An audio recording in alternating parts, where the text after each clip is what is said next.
Georgia's prospects of becoming a member of the EU are bleaker than ever. The conflict between a pro-European public and a government that sometimes seems to be leaning towards Russia is threatening to escalate. So what's next? I spoke to Georgia's new foreign minister, Maka Botchorishvili, for the Europe conversation. Welcome to the program, Minister. It's great to have you on. Hello, thank you for inviting. Thank you for your interest. Now, you have been in office just for a few weeks. What are your first impressions? Well, first days in the office, not easy period for Georgia. We have plenty of challenges that we face, and of course, we have to handle this situation. I had a couple of possibilities to meet my colleagues, and we need quite a work to ensure that Georgia is represented and presented to the entire world from the correct angle. Now, as we speak, roughly 20% of Georgia's territory is still occupied by Russia. Now, at the OSCE Ministerial Council in Malta just a few days ago, you called Russia's war in Ukraine a continuation of its aggressive actions in Georgia. How do you want to get these territories back? Well, that is not an easy issue. Since our independence, we face this conflict with Russia, and 20% of Georgia's territories are still occupied, and we have military presence of Russia there. That makes Georgia extremely vulnerable when it comes to security challenges and facing that. This is not an easy task, but our policy is very clear, that we consider restoration of Georgia's territorial integrity only through peaceful way, and that can be reconciliation policy. That same meeting in Malta was also attended by your Russian counterpart, Sergei Lavrov. Did you speak to him? We don't have diplomatic relations with Russia since 2008, after Russia's invasion of Georgia. And we don't have communication and official channels of communication with Russian counterparts. So this is not the case in this case as well. We don't have communication. Now, one would think that Georgia and Ukraine are on the same side when it comes to Russia. Yet Volodymyr Zelensky, the Ukrainian president, has accused the Georgian Dream Party of pushing Georgia towards dependence on Russia. What's your reaction? Well, we hear that speculations, and I can call these claims only speculations about Georgia. Georgian Dream is in power for 12 years now, and in this period, nobody can find anything that this government has done in favor of Russia. But today it is very popular to divide the world into white and black, and if somebody wants to make easy negative impression about somebody, it is easier to claim that somebody is pro-Russian or pro-Putin. And unfortunately, that is the case, although Georgia has very clear policy when it comes to supporting Ukraine. Let's talk about what happened over the past few weeks in Georgia and the reason why Georgia was in the international headlines. Your government's decision to suspend Georgia's EU membership bid triggered protests in Tbilisi and elsewhere, during which over 300 protesters were arrested and brutally beaten by police. Now, according to Georgia's public defender, 80% of those who were detained reported deliberate punitive violence.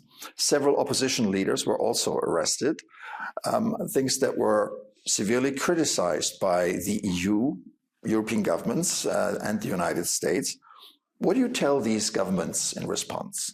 First of all, that is very wrong interpretation of Georgian government's decision. We have not suspended European integration process. We have not suspended negotiations because negotiations on Georgia's membership into the European Union has not started yet because there is no EU decision on this topic.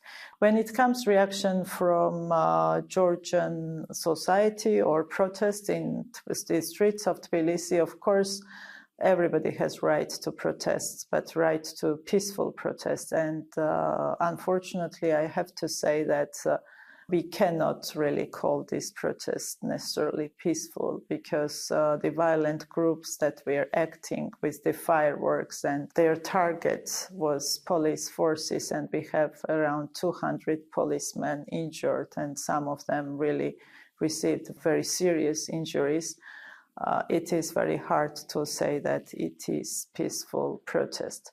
But on the other hand, if there is anything, when we see that police is exceeding its limits of reaction, of course, there should be reaction from relevant bodies. And if we condemn, of course, violence should be condemned, but it should be condemned from both sides and not just, one-sided. So the relationship between the EU and Georgia is difficult at the moment. The accession process had already been stopped in the summer by the European Council in reaction to Georgia's controversial foreign influence law. The impression in Brussels was that Georgia is kind of turning away from Europe and tilting towards Moscow. What is the path forward now? Well, first of all, we have to trust each other. Georgia's European bid is a very serious decision. When we applied for EU membership, it was not a joke. But unfortunately, that very topic always is kind of subject for speculations, and same is happening all the time. How European integration can be linked to transparency law. We call this law transparency because this is only about transparency of foreign funds in Georgia. And we had very clear explanation for this legislation. It was nothing against civil society organizations or their work. It was about just making clear who is funding what in Georgia, and to have kind of preventive mechanism for influence, negative, I would say, foreign influence. So this is very important topic for Georgia's stable democratic development, and that is something that we are communicating to our European partners. Numerous polls in Georgia show that the Georgian public is largely in favor of EU membership, even NATO membership. Now, Georgian Dream repeatedly states that it supports these aspirations, yet relations with both EU and NATO have deteriorated rapidly, largely due to decisions and actions by Georgian Dream. Why should the Georgian public believe Georgian Dream when it says it supports their aspirations, when the party's actions seem to indicate otherwise? Facts. You need to judge according facts and look at the facts. And this government made Georgia front runner when it comes to implementation of reforms and positioning Georgia as well advanced when it comes to association with the European Union. This is also same government that was standing participating to different EU-led missions, not because we had any interest in Central Africa or anywhere else. Only interest for us was and is to show our commitment when it comes shared values and when it comes to be together with our European partners. Why is it then that relations between the European Union and Georgia have deteriorated? Well, that is a good question. What is behind all that and why Georgia became quite a subject of criticism? But this is not new and it's not started yesterday. If you look back, 2020 is kind of turning point when this kind of criticism started against Georgia. And 2022 was very important date, I would say, when Russia invaded into Ukraine and the security challenges increased vis-a-vis Georgia, and we were criticized for not imposing sanctions on Russia, and we were criticized for different things. But unfortunately, there is not that fair look at the Georgia's situation when it comes countering security challenges and ensuring peace and stability in the country, because there is no other that vulnerable country in Europe as Georgia is today. I guess the fundamental question is this: does Georgia really want to be an EU member, and why? Well, it has different reasons. And first is emotional connection with Europe, I would say. And it goes back to history, and it goes back to how Georgians feel and Georgians' identity. And that is very much emotional connection with European Union. And that's why also vast majority of Georgians are supporting European integration. Another is very practical reason why we want to be part of the European Union, because of quite complicated geography and because of our intention to be part of the union, which is, I would say, the best union today, best possible option that we may have in the world.